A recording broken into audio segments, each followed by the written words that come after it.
intéressant de parler.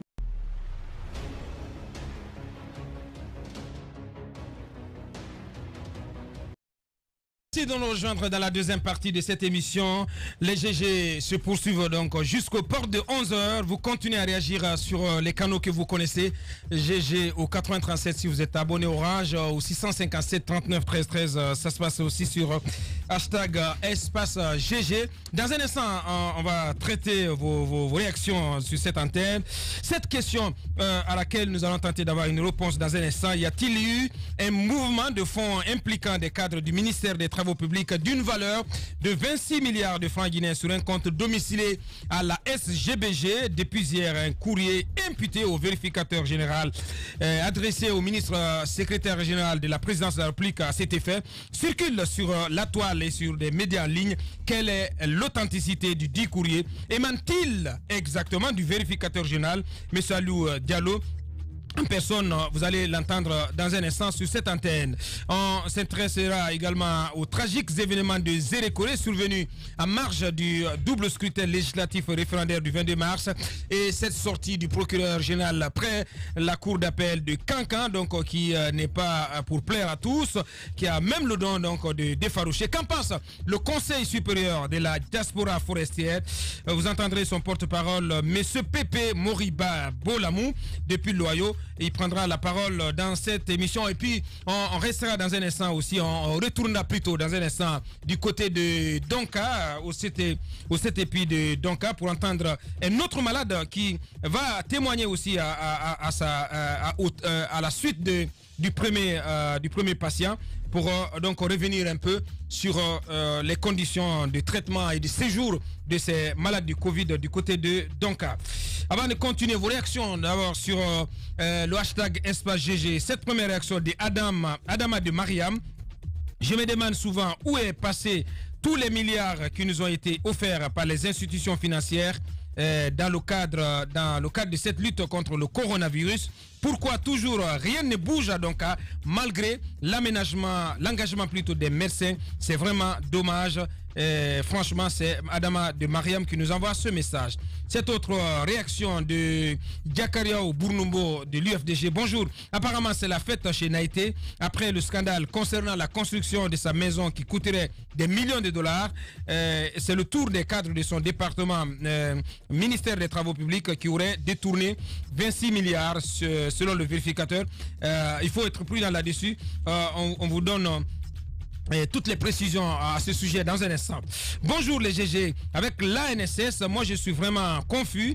Avant, les cas positifs se recensaient un par un et actuellement, on nous donne un nombre allant jusqu'à 100 cas par jour. D'où viennent ces malades? Le savoir nous permettra de se méfier de ces coins.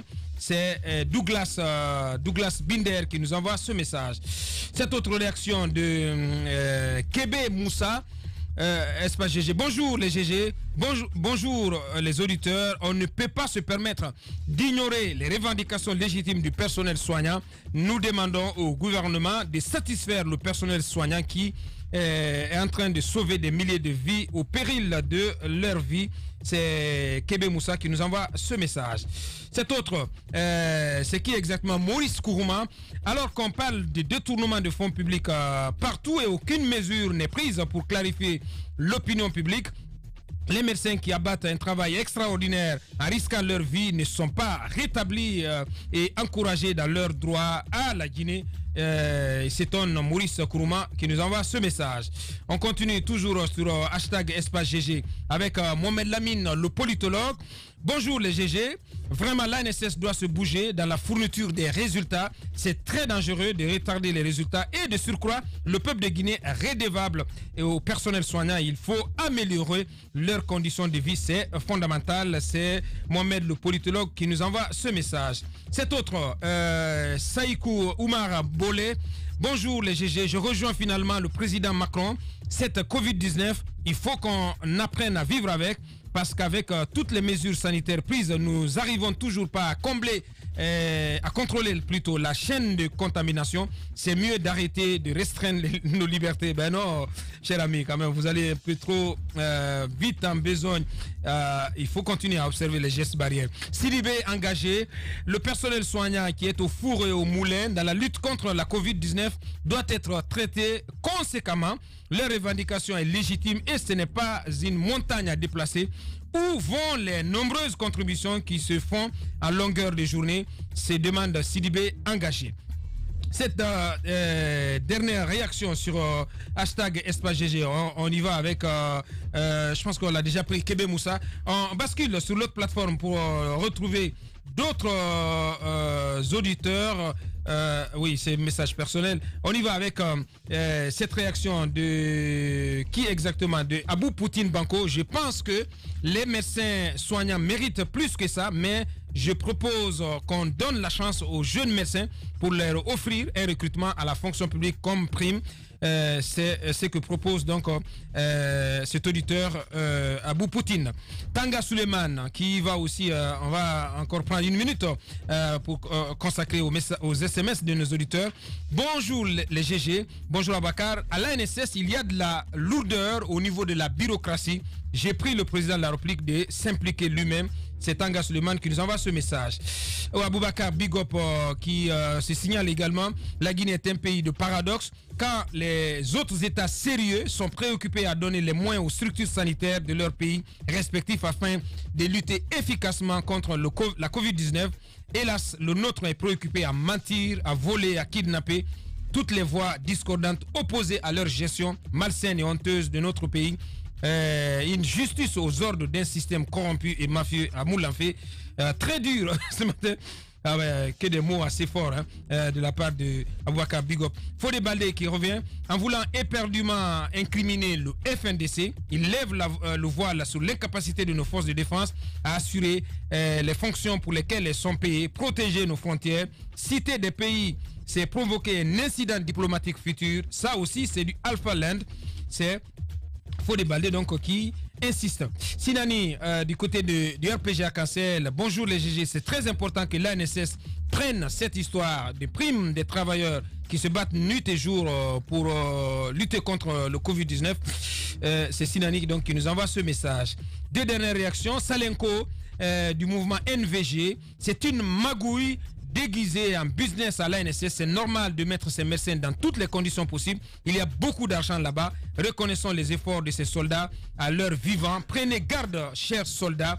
Dieu est au contrôle pour vous.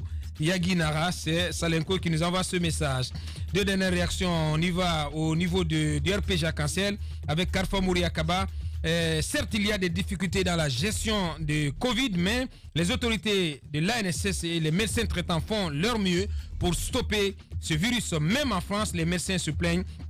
Le mal en Guinée est que nous sommes spécialistes en sabotage que d'encourager ceux qui se battent. Et le dernier avec Corboya Baldé, j'ai réellement envie que vous nous parliez des acquis du FAMA ainsi que les futures perspectives qu'il a pour le peuple de Guinée. C'est très important, Corboya Baldé, qui est totalement en décalage ce matin. Est-ce qu'il est là, ce patient? On a écouté Antoine, ce premier médecin, oui, Mohamed va nous donner ce message tout à l'heure. Vous étiez du côté du Donka, Antoine. Vous y avez passé au moins 2 semaines. Vous savez, c'est. Mais non, quand même. J'ai passé une seule semaine. On va pas continuer quand même à dissimuler cela, quand même, Antoine. Pas du tout. Vous étiez à Donka, Antoine. Ce n'est pas de la dissimulation. Oui, mais vous avez vécu des choses, Antoine. Mais dites-nous. Il ne faut pas dramatiser. Mais je ne dramatise pas, Antoine. Pour des raisons d'ordre familial, on n'a pas voulu dévoiler cela, mais j'ai été à Donka, j'y ai passé. Attendez. Mais voilà, Dieu soit loué. Voilà. Vous êtes revenu indemne. J'y ai passé une semaine. Comment une semaine? Tu reviens avec des médailles de guerre. Tu reviens avec une médaille de guerre. Il faut en être fier. Mais non, comment tu peux être guéri en une semaine, Antoine? Mais arrêtez quand même. Comment tu peux être guéri en une semaine? Je suis le patient. Laissez-moi au moins expliquer ce qui s'est passé. Vous n'êtes pas avec moi. Donc, bien. J'y ai passé une semaine. Ah, Facebook va s'enflammer. J'ai suivi. On s'en manque. On s'en occupe pas. J'ai suivi avec à la lettre les consignes des médecins.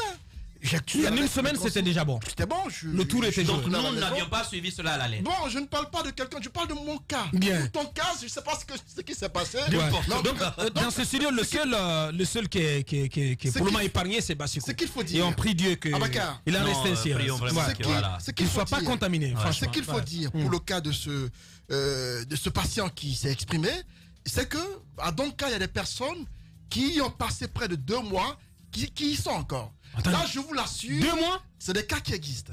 Des gens qui ont passé 2 mois, qui sont encore à Donka. Des gens dont les activités se sont arrêtées parce qu'ils sont les seuls à les tourner au quotidien, qui ne peuvent plus travailler ou qui attendent d'être libérés. Pourquoi? Parce que généralement, le test, lorsqu'il est passé, il se trouve qu'il y a des doses faibles qui se retrouvent parfois dans le corps. Des traces. Des traces à faible dose qui se trouvent dans le corps. Et tant que c'est le cas, positif. Ouais, faiblement positif. Tant que C'est l'expression consacrée. tant que c'est le cas, vous y êtes toujours. Et le constat qui est fait, c'est quoi? C'est que le test, pour ceux qui ont fait des prélèvements, c'est dans les narines. Et la tige de coton, Et c'est très douloureux. la tige de Antoine. coton qu'on y introduit, Non, ça dépend. Ouais, si. Bon. Ça dépend de celui qui vous prélève. Hein. bon, la tige de coton, Je l'ai subi 3 fois, mais j'ai eu des sensations la différentes. tige, elle est très longue. Et quand on l'introduit, c'est jusqu'au fond. Imaginez-vous qu'on le fasse pendant 7 reprises. Parce qu'il y a des patients dont on a dans les narines de qui on a introduit ces cotons à 7 reprises. Ouais. Mais lorsqu'on 7 le fait, prélèvements. lorsqu'on le fait à 7 reprises, imaginez-vous ce que ça peut faire au niveau des nez. Ouais. Ça fait très mal. Et donc ceux-ci sont encore à Donka et ils attendent toujours d'être situés sur leur sort. Il y a des personnes qui passent le test et qui attendent 4 à 5 jours pour être situés sur leurs résultats. Ça fait que vous êtes parfois lassés, vous êtes découragés. C'est le cas de certains parmi eux qui n'en peuvent plus d'y rester. Parce que lorsque vous y êtes, au bout des 6 ou 7 jours, les symptômes généralement disparaissent.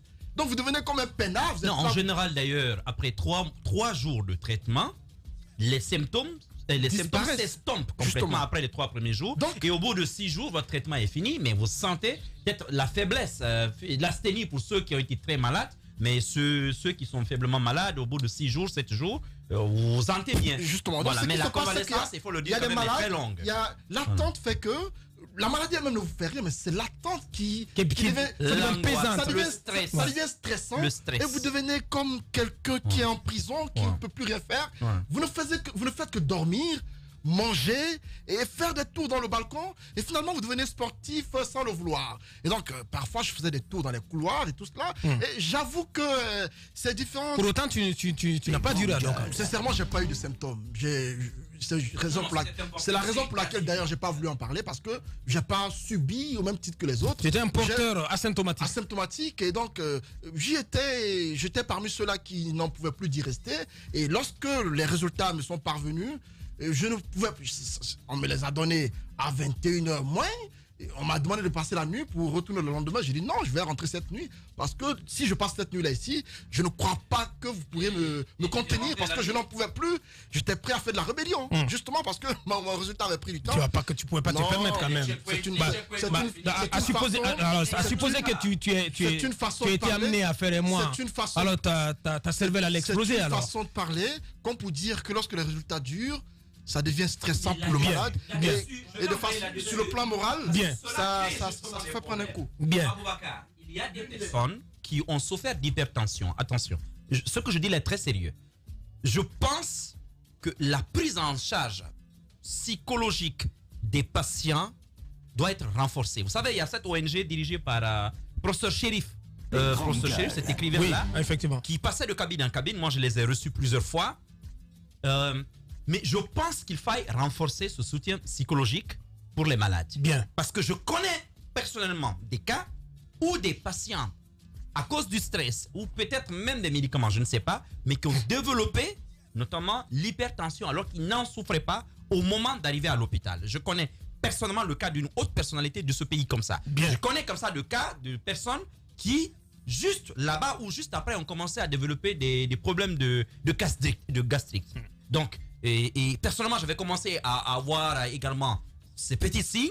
J'ai parlé avec les médecins, ils m'ont rassuré que non, c'était dû au stress, à tous les coups qu'on reçoit, mais que ça finit par passer. Bien. Je pense qu'il faille renforcer cela, mais il faut surtout expliquer aux patients. Parce que quand on ne leur parle pas, ils sont dans l'attente. prolongé. Vous avez vu ce qui a failli se passer. Il n'y a pas de communication. Il y a un déficit de communication. Donc, c'est quand même la réalité. Ouais. Et ça aussi, il faut qu'on le dise à nos concitoyens qui sont dans le CTE.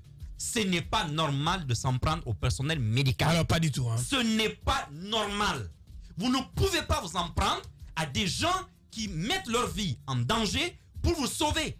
C'est abject. Oui, mais, que des patients, attention, comment comprendre, on ne Mohamed? peut pas l'appuyer. Ouais. Que des patients crachent sur les médecins, ce n'est pas normal. Est-ce que vous savez que dans le corps médical, si je tiens compte de la dernière lettre qui a été envoyée au ministère et à l'ANSS, ces agents de santé disent qu'il y a déjà quelques cas parmi eux. Donc on n'en parlait pas. Moi j'étais surpris.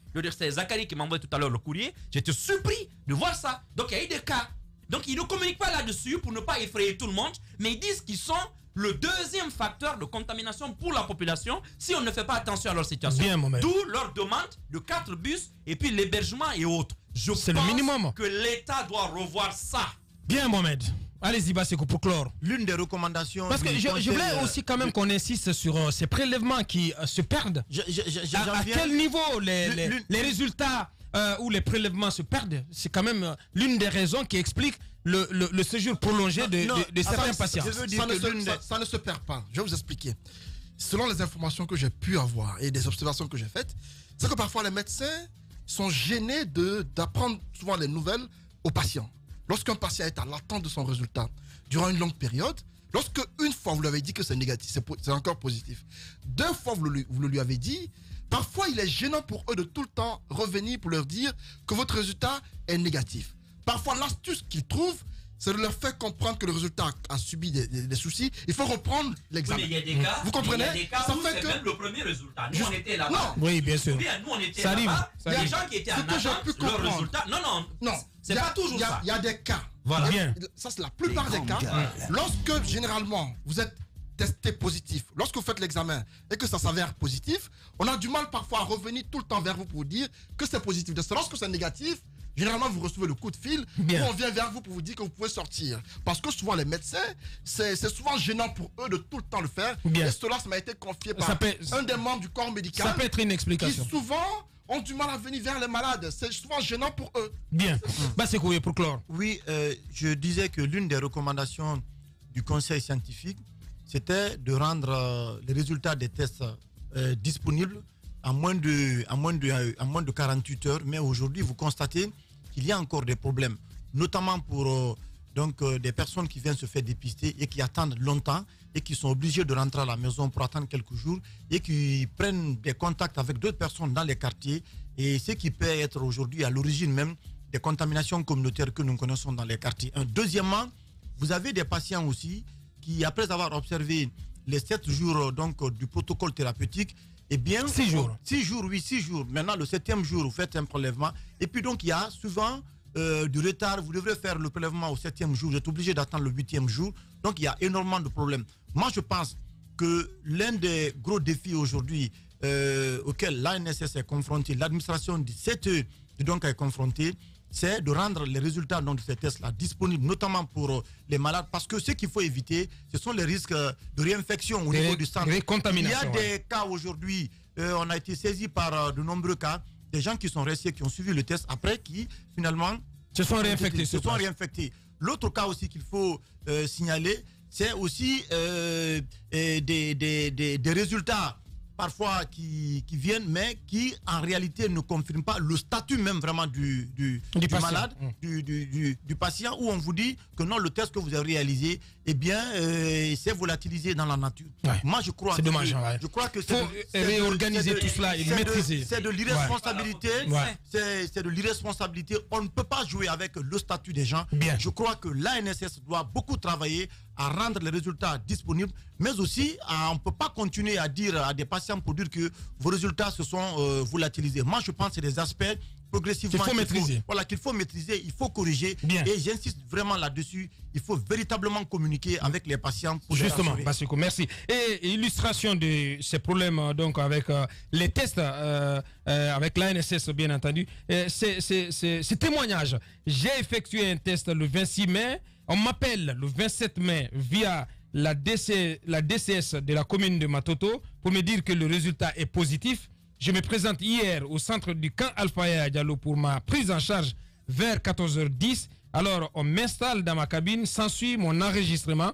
Et vers 16h20, et ça date d'hier, je reçois un SMS de l'ANSS pour me notifier que mon test se révèle négatif. On m'a immédiatement libéré. Alors, il a été déclaré positif le 27, donc à travers un appel de la DCS, donc la Direction communale de la santé de Matoto, qui l'a appelé pour dire que son test est positif. Il se présente au centre de traitement du camp Alpha Diallo pour être installé. Il est installé à 14h10 et à 16h20, c'est l'ANSS qui l'appelle pour lui dire que son test est négatif. Mon conseil est qu'il refasse son test. D'accord. C'est arrivé à un député. C'est important de le rappeler. Ce qui lui est arrivé, c'est le comble de l'humiliation parce qu'il a été humilié devant le député, honorable député de Yomo, du pays de Yomo, qui est venu de Yomo pour bien sûr cette session inaugurale de l'Assemblée nationale. Il vient à Conakry, on demande à ce que les députés, avant le début des travaux, partent se faire examiner. Les prélèvements sont faits, on lui déclare qu'il est positif. On lui envoie un message pour lui attester sa positivité. Il sera à l'hôpital d'Onka. On lui réserve une cabine. Le temps pour lui de s'installer, il reçoit un autre message. Je crois que c'est la plupart des députés qui l'ont reçu pour aller faire un autre test à l'hôpital qu'on appelle au camp Alpha Diallo de Conakry. Il se rend de ce côté, il fait le prélèvement. À l'attente de son résultat, on leur envoie des messages pour aller prendre leur prime de carburant à l'Assemblée nationale, au Parlement. Il se retrouve avec les autres députés. Pendant qu'il attend qu'on appelle la prime au même titre que les autres, il y a un des députés qui est de Gekedou, je crois, au milieu de tous les députés. Qui le prend à partie. Qui lui dit, mon ami, tu as été testé positif, tu fais quoi ici? Mais il le fait à haute et intelligible voix devant les autres députés. Avec véhémence. Hein. Avec véhémence. Tout de suite, un coup de fil a été passé. Mais c'est le CTE du camp Alpha qui vient avec une ambulance. Derrière, un pick-up de militaires. Pour faire embarquer Manu Militari, le député. Pour le cueillir. Devant tous les autres, on l'emmène au camp Alpha Diallo pour le passer à une sorte d'audition afin de comprendre ce qui s'est passé. C'est dommage. Après, on découvre que finalement, il est négatif. On lui fait des excuses. Il dit non. Ce que vous avez fait, c'est humiliant. C'est une avanie. Vous m'avez humilié. Je veux que vous fassiez une excuse publique. Alors, qu'est-ce qui se passe? On lui promet de lui donner une attestation pour lui attester qu'il est véritablement négatif. Après, il a menacé de porter plainte contre la NSS qui, de par son comportement, a fait en sorte de l'humilier devant les autres députés. C'est des choses comme ça qui arrivent et qui doivent être évitées surtout. C'est très dommage. Pour un député qui, pour moi, est une personnalité. Pour n'importe quel citoyen, Antoine. Pour n'importe quel ça citoyen. doit arriver dans n'importe quel cas. Humilié devant au Parlement tout de même. Le statut qu'il a aujourd'hui fait de lui, fait qu'il n'est pas citoyen au même titre que tout le monde. C'est un député tout de même pour qui il faut du respect. Je ne suis pas d'accord, Antoine.